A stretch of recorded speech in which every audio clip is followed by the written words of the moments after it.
Hey folks, it's Marvin Cash, the host of The Articulate Fly, and we're here with the first episode of Tech Talk with TrackFly, CEO Stephen Baird. Stephen, how are you?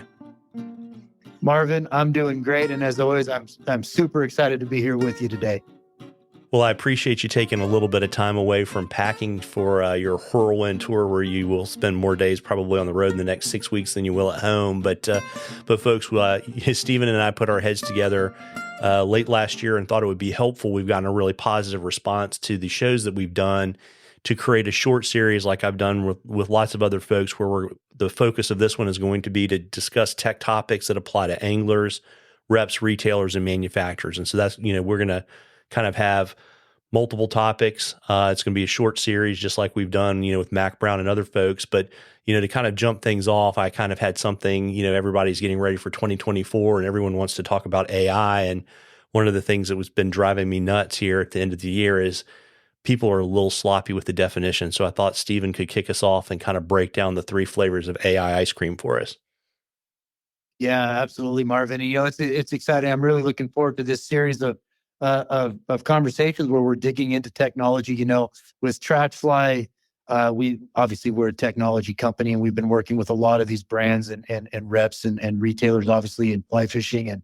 And every time we get together, Marvin, I know we have wonderful technology talks, and it's just excited to be able to bring this information to everybody as they're navigating all the different tools out there. And 100% AI is tip of the tongue for most businesses right now. Anyone that is, trying to navigate a social media or influencer presence, to your online storefronts, to your ERP systems and your different, obviously, with TrackFly, getting data points and market intelligence reports. All of that is becoming really relevant in the world of artificial intelligence. And so to kind of break down the different definitions, obviously you've got your what we call the machine learning or deep learning vein of artificial intelligence that has actually been around for a long time, and is when you really start to look at really just kind of your core algorithms, especially when you get into the cyclical algorithms that are feeding into each other and are allowing you to process data a lot faster. Machine learning is something that we use heavily at TrackFly, and will continue to build on to, including in getting into the deep learning realm, where you've got really just kind of your neural networks of information that is again feeding into a rate to process information a lot faster. So that's an area of artificial intelligence that maybe isn't talked about as broad as it is as other topics today, which is really getting into the generative AI. And that's really a really hot topic, because that's what we're seeing on the commercials on TV. Good old Matthew McConaughey with his Salesforce, his deep, beautiful voice, showing this generative AI on the television. When you're looking at photo generation, content generation, ChatGPT, all these different platforms that everyone's looking at right now, that is actually using cognitive functions to create content out of an information database. And really, when data starting to synchronize to this generative AI technology, that's where you want to be cautious in knowing what data you're giving to that generative AI database, because that's what's feeding these different programs and applications to be able to grow and create content virtually from nothing. Yeah, and to just sort of back up sort of the machine learning and deep learning, I was just trying to think of some examples to kind of help people. I guess some of it would be, how maybe your iPhone is a little bit smarter than you think it is. So maybe it's, if you've got, I think, iOS 17, you see an autocomplete function now in emails and in text that's pretty similar, I think, what's been in Google Docs for a while, right?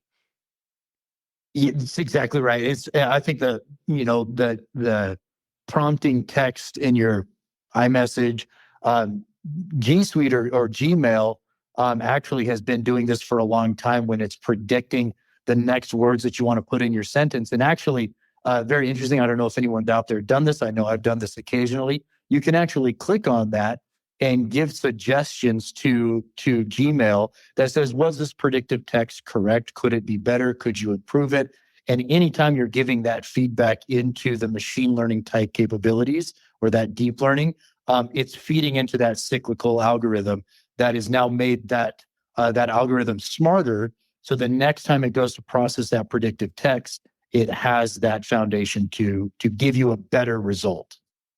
Yeah, it's interesting too. I would say in the podcast world, one tool that I use a lot is a graphics tool called Canva. And they've just built in, new generative AI tools. But one of the things that I use it for a lot is by putting out a podcast, I need an image in multiple formats. And, that machine learning is generally probably 95% of the time pretty good at giving me well-cropped images. Yeah, that's exactly right. And really it's a foundation of information that's been there for a long enough time, or has a wide enough, what we like to call a training set that allows that system to reference past behaviors or past data points to make that recommendation. Yeah. And then I guess to kind of, jump to the generative AI stuff, what we're really talking about is, I guess, what the cool kids call a prompt, right? That then generates an output. Yeah, that's exactly right. It's what's got teachers on their heels, because students now can go and say, "Hey, this was the prompt my teacher gave me for my social studies essay," and your Chat GPT or your other system can take that prompt and look across different data sources, whether it's scanning information across the internet or the World Wide Web. As us older guys like to call it, the internets. It starts to look across information sources to be able to piece things together and to actually create content from its own cognitive abilities.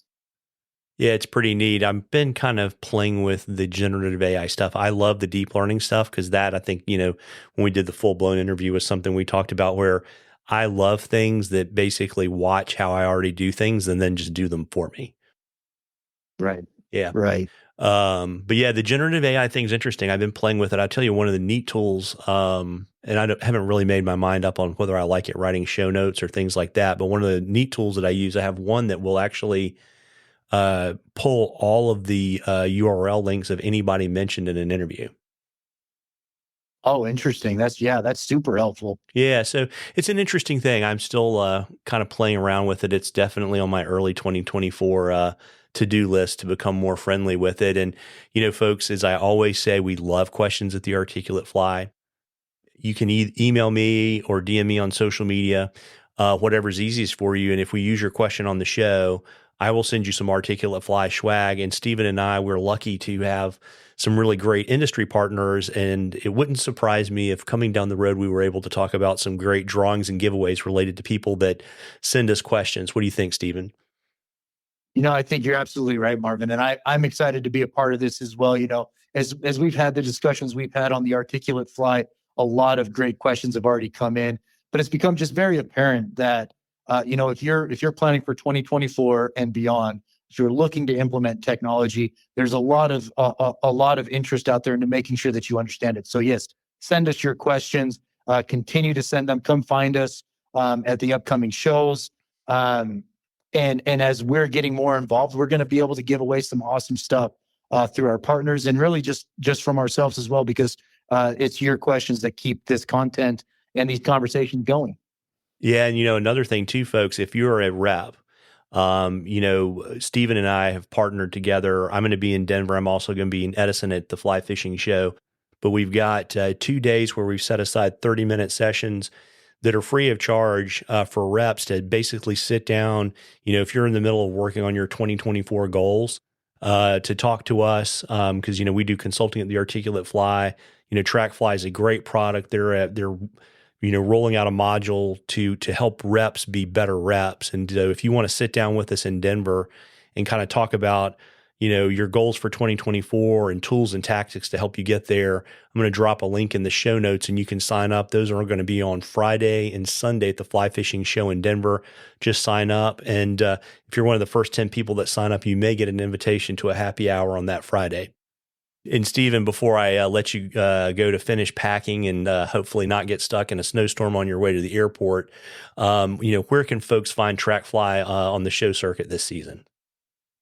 Yeah, we're excited not to just be doing these sessions with you, Marvin, and the Articulate Fly, but we are making our way around to as many of the shows as possible. Specifically, myself I'll be at the Denver show, as Marvin talked about, doing these wonderful sessions.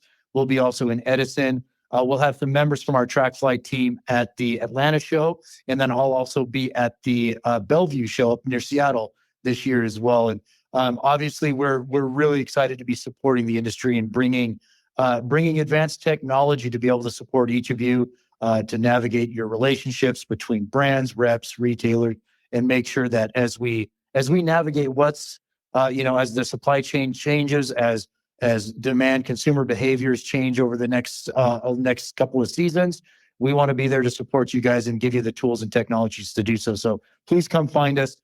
We love questions, as we've already talked about. Ask us any questions you have, and we'd love to get everybody involved to be better connected together to optimize our industry as a whole. Yeah, there you go. And, if I remember correctly, you are not going to have a booth at any of these shows, but you're going to be hanging out with the folks at AFTA, right?